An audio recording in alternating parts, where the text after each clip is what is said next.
Inside these large plastic bags, investigators believe are Alicia's remains and suspect Marshall's mother was aware of it. As they prepare to enter the garage, it doesn't take long for a vile discovery to emerge. Smell it? Oh, dead body. Yep. Ooh, the smell. And it's gotta be so strong in there, yeah. Especially in a hot-ass garage like this, no ventilation, it's hot. Ooh, like that smell is gonna be strong. Looking back on it, my brother does have sociopath and narcissistic tendencies special. Ooh, so the sister straight up just knows the potential disorders he might have. Oh shit! So this isn't gonna end with a sentencing, is it? Like, they probably just killed him right there.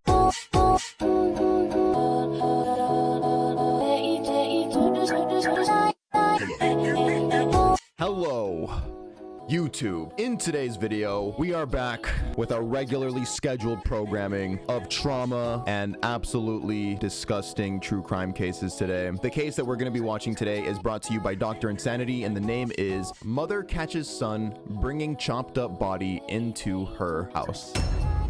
What do I even say to that? I mean, like, we cover a lot of bizarre cases on this channel, specifically having to do with parents discovering terrible things about their children, you know? Whether it be like parents discover their son is a killer, parents discovering their son is a predator, parents discovering that their daughter is a kidnapper, or like, I don't know. You guys know what I'm talking about? This is like another, I'm not gonna say it's worse because it's all bad, but this is a different level of disturbing. Imagine you as a parent, you raise a child, you watch it grow up, and then one day that child brings a chopped up, dismembered body to you in a bag. I'm scared, but at the same time, I'm very morbidly curious about just what led to this and whose body is in the bag and what's going to be the mother's reaction. Okay, I'm going to shut my Mexican mouth up. Let's watch this video.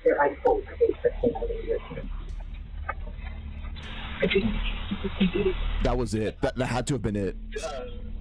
This is Marshall and his mother, Alicia. Just feet away, inside the trunk, lies the dead body of Marshall's girlfriend. He has cut her body up and...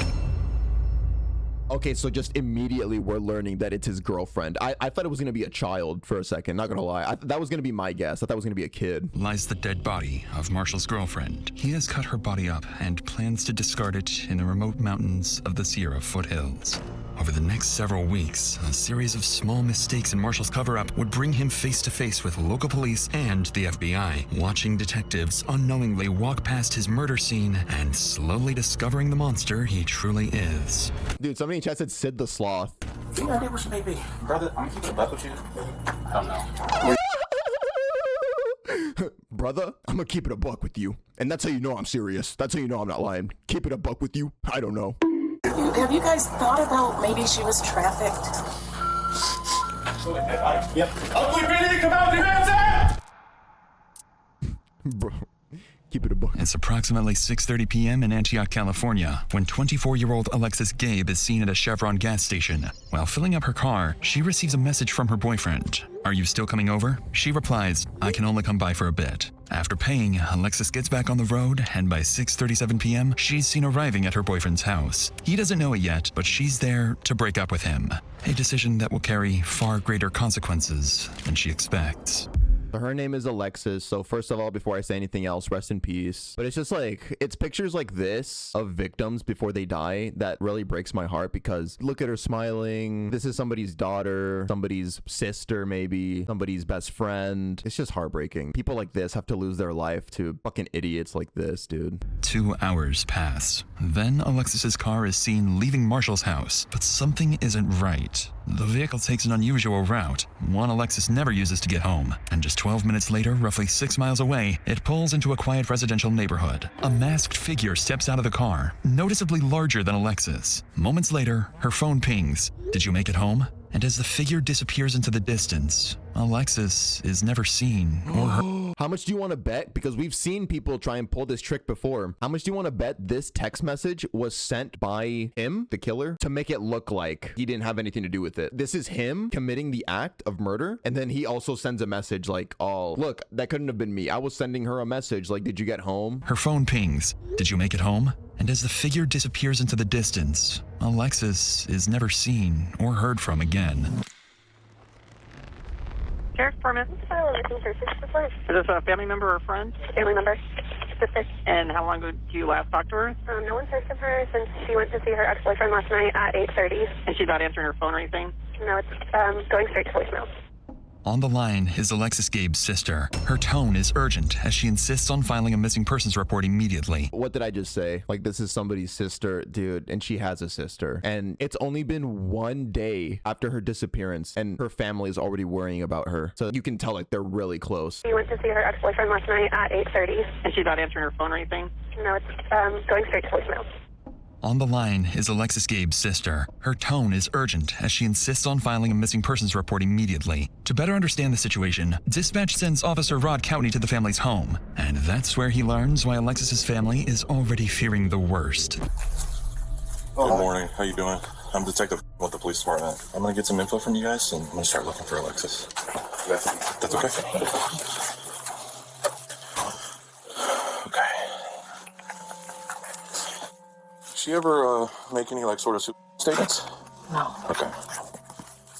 Is she generally pretty happy? Yeah. Okay. She's always out. Not every day. Always out? Yeah. Do you know where she goes a lot of the time? With her friend, E and Ria. She's with us yesterday too. Does she have any mental health issues? It's generally an antidepressant. Yeah, I know. That's why she said. That's why she's looking for the doctor. She's seeing the doctor. Okay. When they have accident with her boyfriend, car accident. She said she have a chiropractor appointment. Who's her boyfriend? The one that we know is Marshall. Marshall. Jones, yeah. Okay. And we just find out yesterday. The friend said Marshall threatening Alexis. If they gonna broke up, he's gonna kill or gonna kill Alexis. Oh, okay. Okay, so that's already very problematic context. So the parents knew that something was up with that guy. And this is Marshall? Marshall. Yeah. Okay. Needless to say, the officer knows exactly who they need to speak with next. According to Alexis's mother, Marshall Jones is the boyfriend she went to see last. But even more troubling is her claim that he had threatened to harm himself or Alexis if they ever broke up. As Coutney wraps up his initial search, he relays the information. I always hate that type of threat, not just in relationships, like, oh, if you break up with me, blah, blah, blah. But it's like, if you don't do this thing for me, I'm gonna harm myself. It is such a coward, disgusting way to make someone feel guilty and to make them feel like they have to do something. And it's mentally draining because you feel the heft of that responsibility almost. And that's the sad part. It's not your responsibility. As Coutney wraps up his initial search, he relays the information to his sergeant. From there, requests are made for street CCTV footage, a real-time location warrant for her phone, and most urgently, another officer is dispatched to Marshall's address. Later that afternoon, the officer arrives at the house. Knowing Marshall is one of the last people to see Alexis alive, the officer expects to gather more information about her whereabouts. But he's about to get much more than that. How y'all doing? Hey, is Marshall home? No. Are you his house? Yes. Yeah. Okay.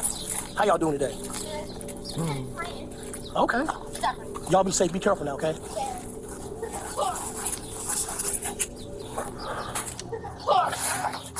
What's going on? Hey, I'm here. You know Alexis. Yeah, I was gonna say, yeah. So, Gabe. Yeah, I'm sorry, Gabe. Yeah. Her mom told me that she didn't come home. So yeah, because I spoke to her brother and friends and they're concerned. I'm concerned too. When was the last time you spoke to her or saw her? You know what? I can. I'm the same way. Yeah, hold on. So I can show you my call log.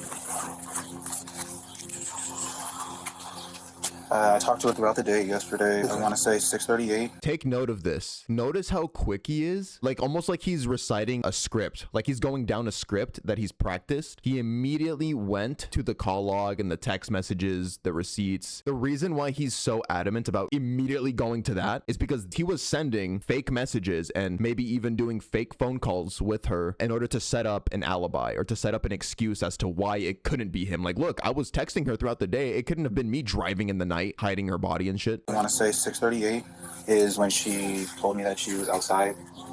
She Here? Yeah. I let her in. We hung out for a couple hours. She left around 9. And did she say where she was going? Yeah, I can show you text message. She said that. The more you give me, the better, man. I was about to say. I remember her saying, "This is from today. It's not delivering." I've been trying to call her. I was like, "You still coming over? You must still be asleep." She's like, "I can only come by for a bit today." I was like, "Okay," because she was doing some other stuff for her job that she was doing some running around for. Okay. You got idea where she may be? You know, Brother, I'm gonna keep it a buck with you. I honestly, He also says it kind of fruity. I'm sorry. Like, brother, I'm gonna keep it a buck with you. I honestly thought she went to go smoke with her friend Rhea when she left here. Rhea? Maria.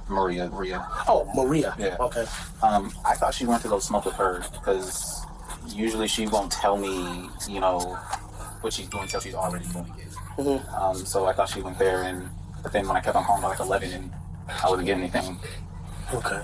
Did she seem out of sorts when she came over yesterday? Was she her normal self? Whatever that may be. Yeah, I mean, she came in, we hugged, we kissed, she watched me, do my little heist on GTA, play my game and whatnot. I mean, we had watched Family Guy. Okay. It was fine. When she left, did you see her? Did you see her leave? Yeah. And I say yeah because I opened the garage door and she left. So Okay. Also, she opened the garage door. Yeah. All right. At first glance, Marshall appears far more willing to help than Alexis's family hinted towards. But as he recounts his last encounter with Alexis, his demeanor is oddly detached, at times even attempting to make light of the situation. It's the kind of behavior that doesn't go unnoticed. But before wrapping up the interview, the officer would ask one of the strangest questions possible at a moment like this. Do you have a car? Yeah. How long you two been? You dating? Yeah. How long y'all been together? Like 3 going on 4 years. Okay. All right. I showed you my call log, text message. You ain't got to strap down in the house like a slave or nothing? No, I don't. No, I know you have to ask. Yeah, because it's a I have serious to. Yeah, situation. exactly. And I appreciate you trying to make light of it, but no, Okay. I do not. All right. Wait, where did that question come from? Sex slave? Wait, whoa. Okay. All right. I showed you my call log, text message. You ain't got to strap down in the house like a slave or nothing? No, I don't.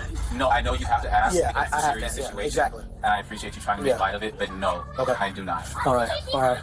On that strange note, the interview wraps, and the officer calls his sergeant, only to learn that, while this conversation was taking place, a major discovery had just been made a few miles away. On a residential street in Antioch, Alexis's family comes across their daughter's car while organizing their own search and spreading the word on social media. Police are immediately informed of this discovery, and the car is towed and seized for forensic analysis. Inside the car, some troubling details quickly stand out. The keys are still in the ignition, the door is unlocked, and personal items are missing. After removing and analyzing the car's infotainment unit, investigators are able to track Alexis's precise movements before her disappearance. And just 12 minutes before the car was abandoned, it had been at Marshall's house, not her friend Maria's, as he had previously implied. These findings, along with the alleged death threat, prompt investigators to move Marshall from a person of interest to the primary suspect in Alexis's disappearance.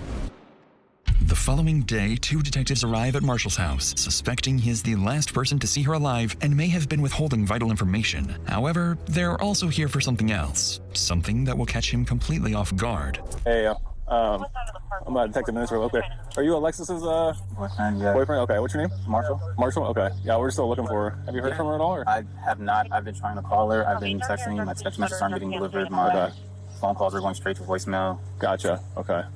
Yeah, basically at this point, like, I think this is the last place that we know that she was at. Right, and so we're just, obviously that's why we're kind of keying in on this area, you know? I understand, and like I was telling her mom, like, hey, I saw her, this is the last time. Yeah. You know, and I'm worried. Right. You know, and I'm kind of hesitant to call out his hand gestures because even me, I'm very like expressive. I can use hand gestures a lot too, but I don't know why it just seems a little unnatural when he does it. I don't know. I'm worried. Right. You know, and she's missing, and that just means that she's missing. It doesn't necessarily mean something happened to her, so I'm really trying not to let my mind wander.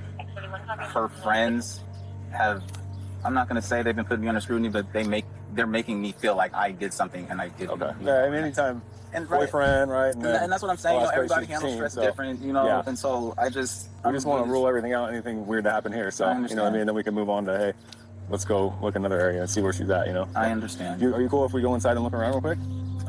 It's not my house, it's my stepdad's, so, right. I mean, I could call him really fast and see. Yeah, that's fine. Go ahead. Clearly uncomfortable with the request, Marshall agrees to call his stepfather, the homeowner of the house. And as they wait for his approval, detectives would slowly begin to suspect there's something inside the house neither Marshall nor his stepfather wants them to find. Hey, Dad. Alexis went missing, and the police just want to go. Oh, so she's in the garage, you think? The house really fast just to make sure that everything's fine. Is that okay? Okay. He said that one of you could go in, but he would like the other one to stay out here. No problem. Sure. Do you think he even really talked to his dad right there? That is such a strange, specific thing to request. You would like the other one to stay out here? No problem. Sure. You got a flashlight or anything? I don't. Yeah, me neither. You want to go in? Sure. All right. Hold that for me. All right. What's your dad's name? Leslie? Leslie? Okay, and that's the one you were talking to on the phone? Yes. All right, you said one of us would come in? Cool. Thanks, man. Do you want me to leave the door open? Yeah, that'd be great. Sure. I'll come around.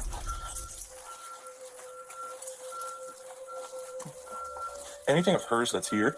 I mean, there might be some clothes that she left over. Okay. It's gonna be in my room. My room's a mess. That's fine. Cool. This your room? This is my room. Here. I know. Like I said, it's a mess. It happens, bro. Jesus fucking Christ. You can't possibly live like this, can you? I know. Like I said, it's a mess. It happens, bro. Yeah. You guys drink together, I'm assuming? Yeah, at the house. As the officer moves through the house, Marshall's room quickly stands out, left in complete disarray. And as he inspects the room further, little does he know, this very place holds subtle clues and will soon become a crime scene. You know what's like already a red flag that I'm seeing? All of these Joker posters. Okay, not all people who like Joker are weirdos, but a lot of weirdos happen to really like Joker from the Batman. Because like they hate society, they'll blame society for things, and why so serious? And as he inspects the room further, little does he know, this very place holds subtle clues and will soon become a crime scene. Is there upstairs? No, Just one story. one story. Thank you. There she is. Oh, sorry. You're good. And then this is other people's rooms? yeah, look, he also doesn't cut his lawn. Jesus, there's probably like snakes and shit in this. Did you want to go in the backyard? Probably not. All right, I'm gonna close this door. Nothing out of the ordinary. His room is an absolute mess. He does. Focusing on the mess, the officer overlooks the attic, a place hiding a terrifying secret. And it's no accident. Marshall has been guiding him through certain areas, carefully steering him away from others. But despite the search turning up nothing, officers aren't done with him just yet. There's something else they want to ask. No contact from her? None whatsoever. Okay. Phone's been off. You tried to call her, I'm assuming? Indeed. Okay. Do you mind hanging up with him real quick so we can... I'm gonna ask you something. Would you be willing to give us your cell phone for a forensic download? Oh, yeah. Okay. So I'm able to do all that stuff. What's the forensic download again? It just shows me all the information on your phone for a certain period of time. Oh, okay. It shows like, hey, was this phone here the whole time? Oh, yeah, stuff like that. Okay, yeah, for sure. And then I would just have you sign like a consent form. Okay. And then you can bring it down, sign the consent form down at the PD, and then I'd take your passcode, and then I would do it that way. Okay. They want to do a forensic download just to make sure that, you know, my phone. I still don't think he's talking to anybody for some reason. Unless he puts his stepdad on speaker. I just think he's speaking to nobody and saying bullshit right now. That's where I said it was. Where I said I was. Yeah. But she was still here when he got home? Interestingly, detectives not only gain access to Marshall's phone, but also learn that his stepfather was allegedly at the house at the same time Alexis was there. So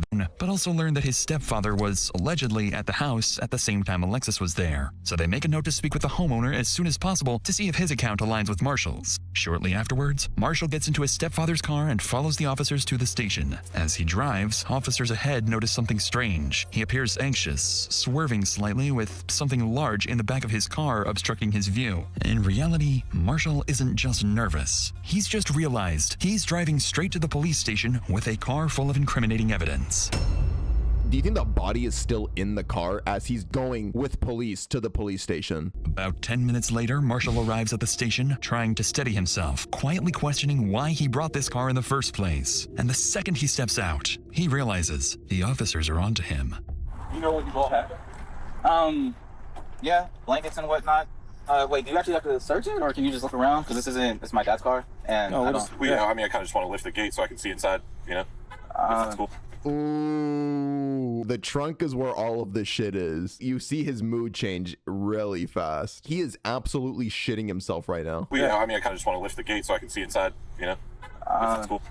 Again, it's not my car, it's my dad's, and you have my phone, so I'll open the gate for you, though, so that way you can look inside. That'd be great.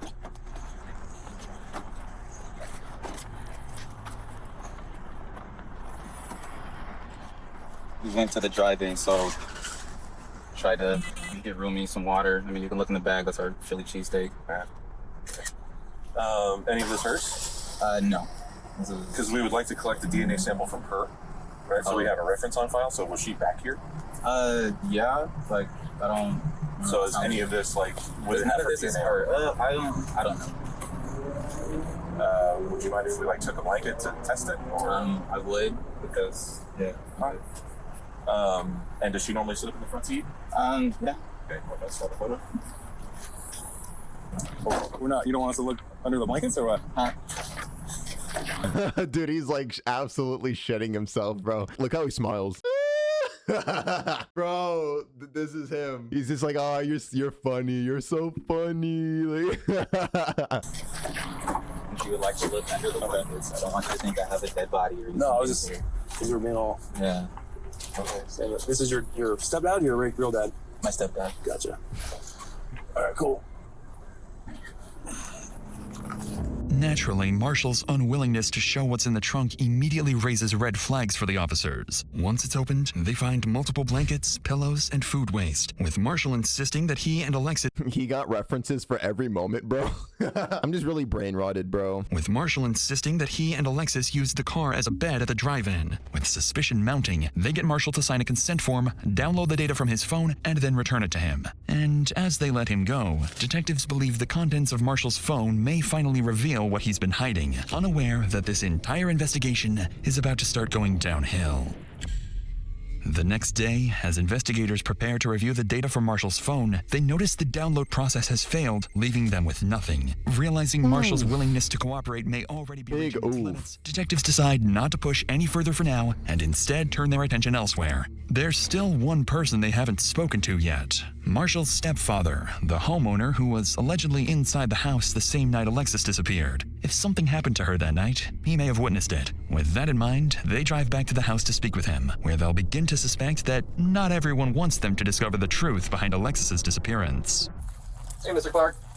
Hey, we're just trying to follow up. Okay, so the stepdad is real. Okay. I thought for a second, I thought the stepdad was like just like a made up person by Marshall. Hey, Mr. Clark. Hey, we're just trying to follow up on everything going on with Alexis. We haven't talked to you yet. Marshall had said that you were here when Alexis was here on Wednesday night. Did you see Alexis here on the 26th? Yeah, honest with you. I come, if she's here, she's here. She's not. When I see her, I don't. You don't recall seeing her car here? No, I do not. And you don't remember seeing her, talking to her that night? No, I didn't see her there that night. No, Wednesday. How's Marshall holding up with all this? He's upset. No, for sure. I mean, just now finding out that his girlfriend's coming up missing. I mean, I found out yesterday with the note coming in, the flyer. Oh, yeah. Flyer and stuff. Saying that she's missing. I'm like, what the hell is going on? What was she like as just an everyday person? Like, she's good? Sweet. Yeah. I mean, she's just a good young lady. She never brought drama to your house or anything like that, or? What couples? I mean, aside from couple drama. Yeah. I mean, they never argued in front of me. But like, she never brought any outside BS to your house or anything like that. No. Is Marshall around? I know one of the detectives was trying to reach him and he hadn't returned his phone call. Marshall's not here. And I say he said he's gonna go talk to his mom. Me and his mom don't really, conversate like that. With this information, police now know where to look for Marshall next. His mother's house. What catches the officers off guard, however, is Leslie's refusal to confirm being with Marshall and Alexis the night she disappeared, directly contradicting what Marshall had previously told investigators. Now faced with more questions than answers, officers leave to figure out their next move. From this point forward, the investigation into Alexis's disappearance quietly begins to shift in a much darker direction.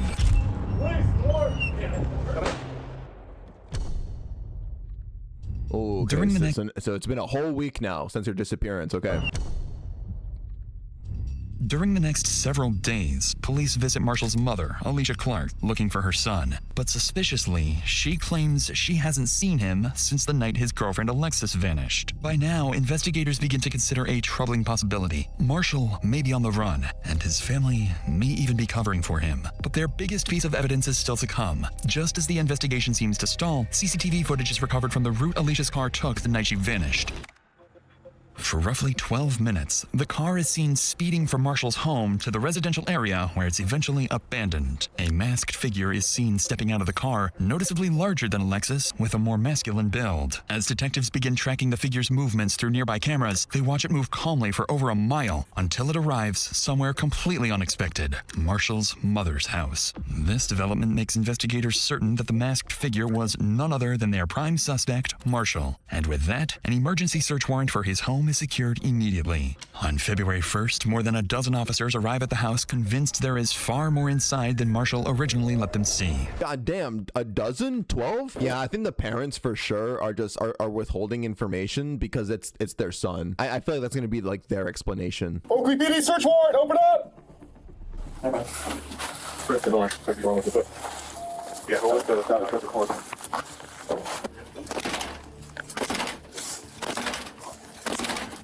Yes, we need that fry. You want the fry? Fry bar? There you go. Oakley PD! Come out with your hands up! Hands up! Check the left, check the left. I got a door on the right. Check that door. Left's clear. Oakley PD, come out with your hands up! Search wide!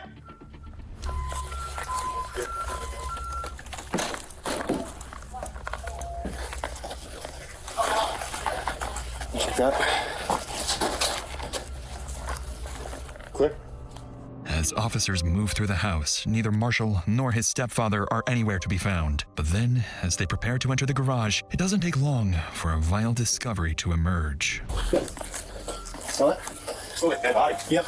Ooh, the smell. And it's got to be so strong in there, yeah. Especially in a hot-ass garage like this, no ventilation, it's hot. Ooh, like that smell is going to be strong. Smell it? Smell it, dead body. Yep. In the laundry room. Okay. Yeah. Right here, yeah? Yeah, right in here. I got a big whiff. Yep. Who's that backyard? All this? Yep. Multiple officers begin to notice a distinct smell, one they believe to be the odor of a decomposing body. The scent appears to be coming from the laundry room and leads up towards the attic. So officers prepare to investigate and brace themselves for the worst. And you can only imagine how nervous they are. No matter how much time you've been working in the field, in a moment like this where like you're approaching the source of the smell, like you're just like, okay, yeah, we're about to see a corpse. And brace themselves for the worst. It looks undisturbed. Do you agree? It's been opened before. I don't know. It's right here, just. Yeah, it's point straight up to the garage. Yeah. So that's the thing, is like, we gotta check the crawl space. Anybody check inside that SUV or take a peek inside? I didn't see anything, it's locked. Okay. Scott, I'm gonna have this door closed for a second. I mean, there's pathways where they walked for electrical, but I don't see... No footprints, no drag marks. Yeah, I mean, it's just, you can see where they're walking, okay, doing something, but I don't... Hey, they can smell something right where you're at, Logan. Like there's a vent, it's coming from the vent, kind of. Yeah, it's got to be from the attic. It's got to be from the attic. Does that look like blood and hair? Yeah. Let me see. Black hair. Look at.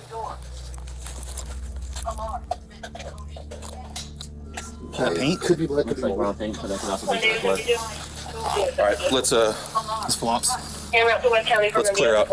After following the scent, officers come up empty-handed. But they do— Bro, did they not check the attic? I swear to God, there's an attic. Check that shit. Do uncover what appears to be dried blood. After officers come up empty-handed, but they do uncover what appears to be dried blood. After clearing the entire house, officers are still unable to locate the source of the smell, so a canine unit is called in. If human remains are hidden somewhere on the property, this dog may be their best bet on finding them. I don't know. I got a big whiff right in the laundry room. It smelled like just dead body. All right, let's see what we get. No worries.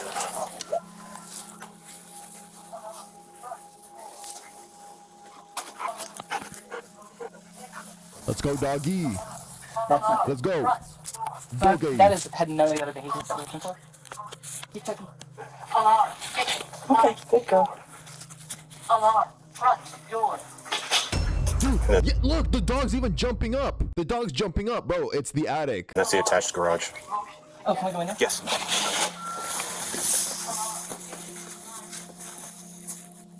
Okay. Good girl. You saw her go up the wall here? Yeah. So it's just checking odor. As I said, you've worked with Cannon, so we didn't get final. And that was the kind of thing where it's like, I have some weird odor, but it's not all of her behaviors, which was more what we had there. And of course, you and I both know there could be, you could have vacuumed up a tissue that had a bloody nose. Or that could be. Okay, good girl. You want your toy? It's not saying you get a toy. Huh? All right, that's all we got. Somewhat surprisingly, the handler isn't fully convinced the dog has detected human remains. However, several indications suggest it has picked up on something suspicious, as it repeatedly returns to Marshall's room, sits in one spot while staring at its handler, and most alarmingly, begins clawing at the wall, a sign the odor may be coming from the attic. But even after Why don't they check the attic? Actually, the way that's pissing me off. You already did the hard part. You fucking broke into the door. Like, you damaged the house already. You're in there. Just go to the attic. Go. Odor may be coming from the attic. But even after multiple additional searches and with more canine units brought in, officers are left with troubling yet inconclusive results. Small traces of blood, the presence of bleach and other cleaning supplies, and a missing shower curtain. Following these discoveries, officers secure the scene and begin working to obtain real-time location data from Marshall's phone, now fully suspecting they have a homicide on their hands.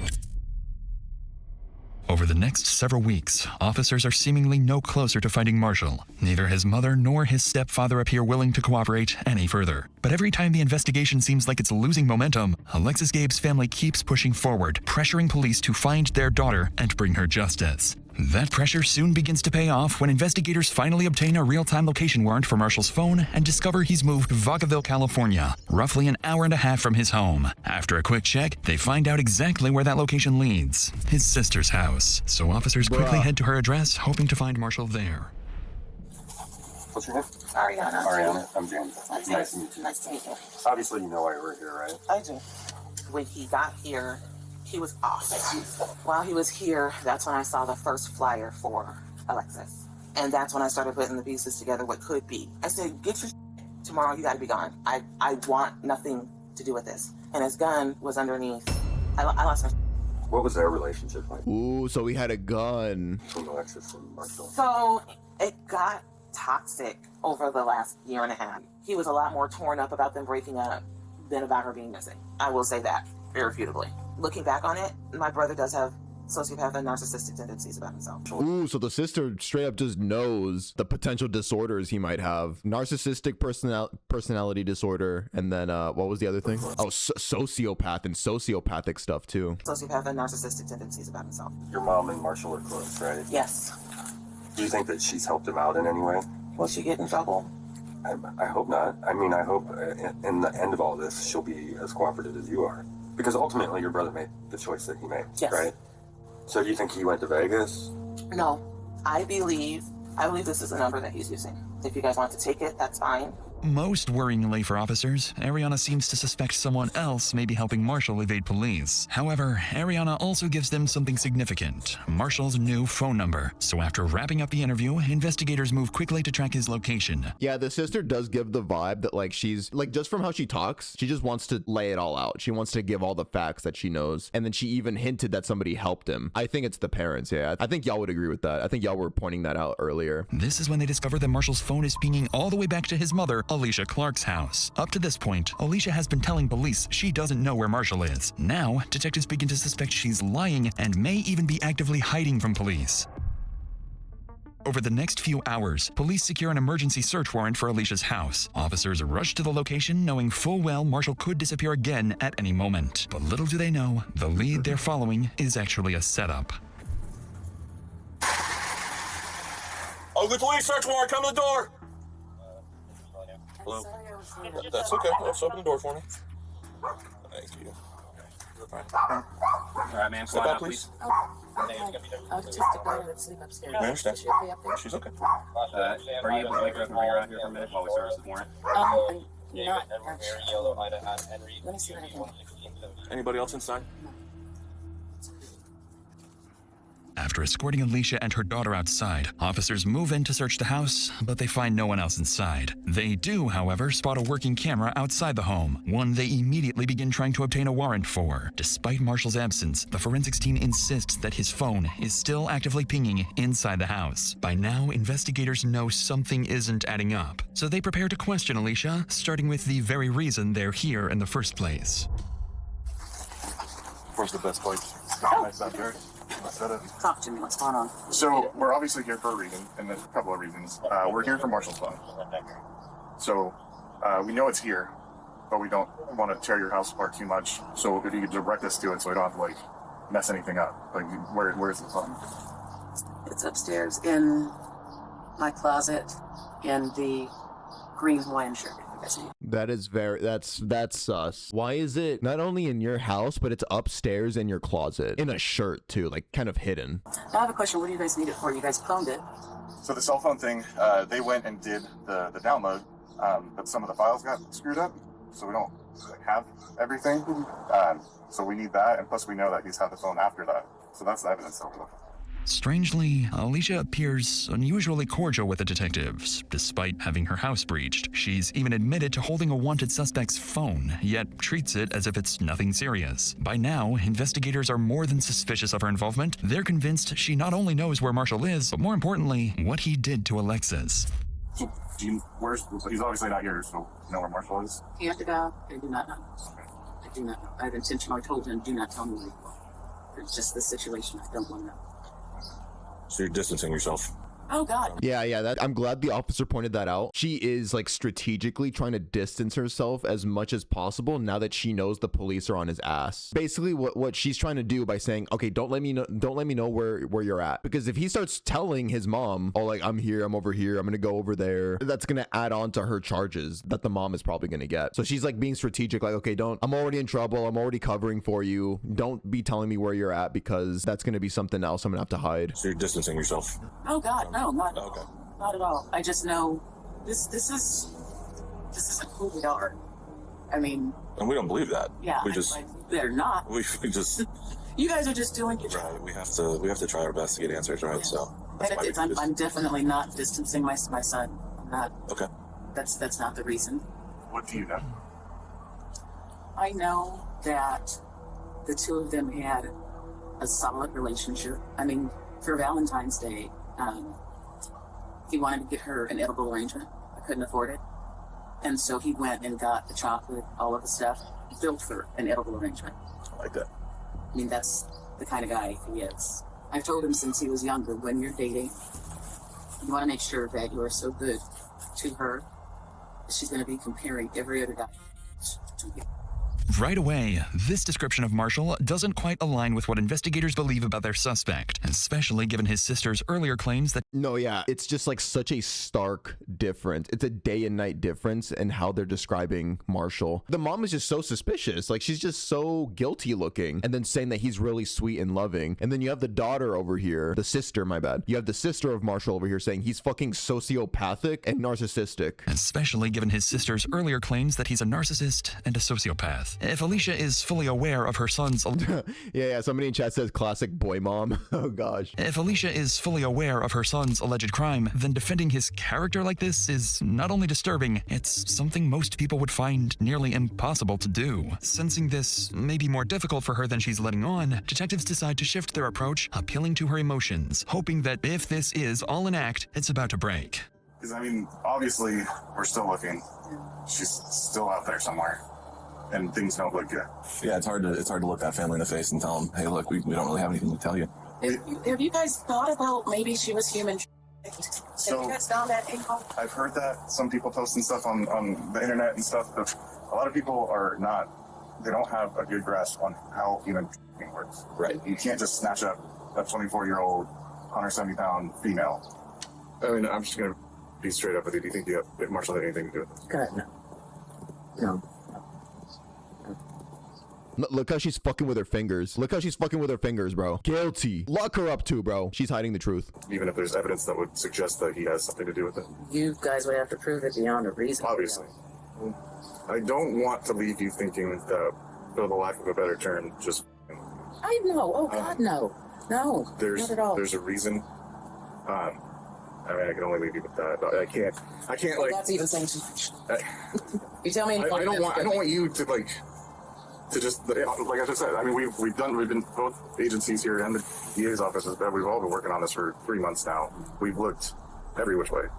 Despite the detective's best efforts, Alicia doesn't appear to budge. And the worst part is that her dismissive attitude seems to work. Although officers inside manage to locate Marshall's phone, they find it's been wiped completely clean. The whole family is annoying besides the sister. Like, Marshall's annoying. Low-key, the dad was kind of like, he was acting a little too oblivious for me. And then the mom has been the most suspicious aside from Marshall. The mom was like very like oddly defensive and trying too hard to glaze her own son. Like, Although officers inside manage to locate Marshall's phone, they find it's been wiped completely clean. And with nothing concrete tying Alicia to the disappearance, investigators are once again forced to leave empty-handed. With no body, no confession, and no idea where Marshall may have gone, Alexis's case slowly starts going cold. Months go by, with no new leads on Marshall's whereabouts. But then, investigators finally secure a warrant and obtain the CCTV. Yeah, thank you for reminding me, Chatter. They never went into the attic. And if it's in the attic, I'm gonna be pissed because they could have, like, is this just like a me thing? That would be like my first thought to check, honestly, in a house like this. You've checked everywhere, you've checked all the rooms, and then you literally see this big-ass door on the ceiling, like... Investigators finally secure a warrant and obtain the CCTV footage from his mother's house. And as detectives start analyzing the footage, they begin to understand how Marshall managed to stay one step ahead of investigators for so long. Inside these large plastic bags, investigators believe are Alicia's remains and suspect Marshall's mother was aware of it. Following these developments, investigators reach out to Marshall's sister and learn he has a friend at an apartment complex in Kent and may be hiding there. Using travel records, CCTV footage, and anonymous tips, they zero in on a specific location, the Skyview 3322 apartments. On June 1st, more than 4 months after Alexis Gabe disappeared, the task force moves in to serve a murder warrant and finally arrest Marshall. But as they arrive and prepare to breach, nothing about this operation is about to go as planned.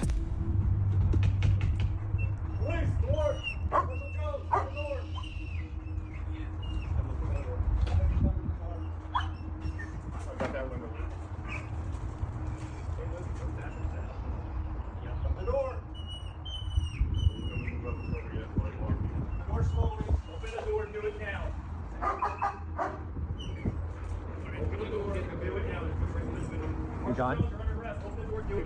Come out. Oh shit! So this isn't gonna end with a sentencing, is it? Like, they probably just killed him right there. Come out. Oh, right here. That's him right there. That's him. Yeah, came to the knife. After emerging with a kitchen knife, Marshall is shot multiple times by 3 officers. Despite immediate medical aid, he is pronounced dead at the scene.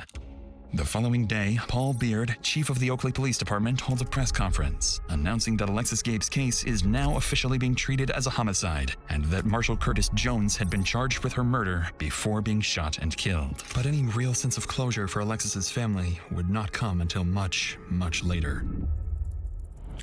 Yeah, that's unfortunate. Like, I feel like a lot of people would be like, oh yeah, he's dead, thank God, like he deserves it. In some ways I agree, but at the same time, if it was my brother or sister that was killed by this guy, I would have wanted closure. I actually would not be 100% happy to find out that he died, because we never got to see him admit it. We never got to see him admit what he did. Even if the police find out, like, I would have wanted to hear from the guy, like, yeah, you fucking did it. Like, you did it. You're gonna face consequences. You're going to jail. Yeah.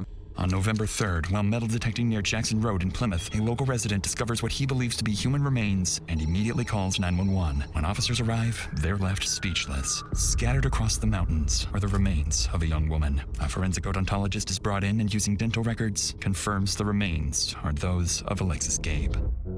In the aftermath, her family... Okay, so not the attic, but he went somewhere to just like spread the body parts around. Jesus. In the aftermath, her family expresses a mix of devastation and relief. They continue pushing for charges against Marshall's mother and hold memorials in Alexis's honor. To this day, Alexis's family continues demanding justice and launching a petition criticizing the Contra Costa County District Attorney's Office for its handling of the case and calling for stronger accountability for victims' families. But despite these efforts, Marshall's mother is only temporarily detained. Without sufficient evidence evidence, she is never charged as an accomplice. And the same is true for the rest of Marshall's relatives, something that continues to infuriate Alexis's family to this day. As of now, there is still no definitive motive for Alexis's murder, only that their relationship was deeply toxic. And perhaps, when Alexis finally decided to break up with him, Marshall made a final, irreversible decision. If he couldn't have her, then no one could.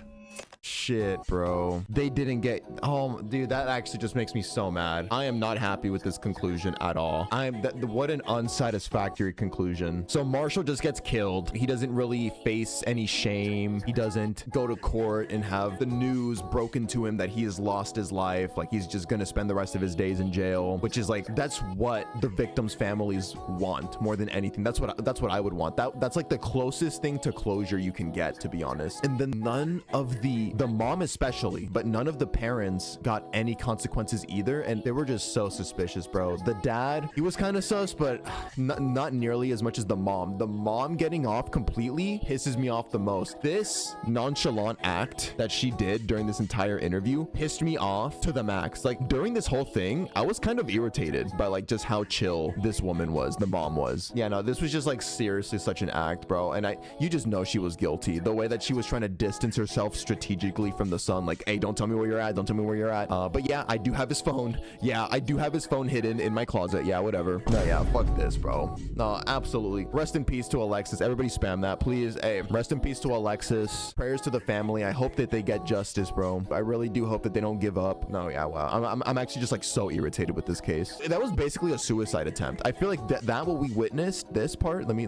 go back to the clip right here. When Marshall comes out with the knife, I think that was a suicide attempt. He knew obviously that the cops surrounding him have guns, right? So what's a knife gonna do? He brought out the knife because he knew they were gonna shoot him. Those cops handled this poorly. I wouldn't say that. I wouldn't say that the cops handled it poorly. As you can see, it looks kind of dark. It's a cramped space. There's not much room to work with. Oh yeah, and then also you have to kind of understand the cop is looking through a little slit in the shield because he has his shield up. When Marshall comes out super quickly with the knife, the cop might have not been able to see that that was a knife. If you see a guy come out like that holding up something, you just see an object in his hand and he's raising it up, you don't know if that's a gun. Don't they have tasers though? You're not listening to what I'm saying. Marshall came out quickly raising something. In this situation, you can't afford to bring a taser, because if you have a taser and he has a gun, you're just fucked. You're gonna die. That's it for today's video, guys. Super unfortunate ending. Again, rest in peace to Alexis. That's it for today's video. Thank you so much for watching, YouTube, and I will see you guys in the next video. Peace out.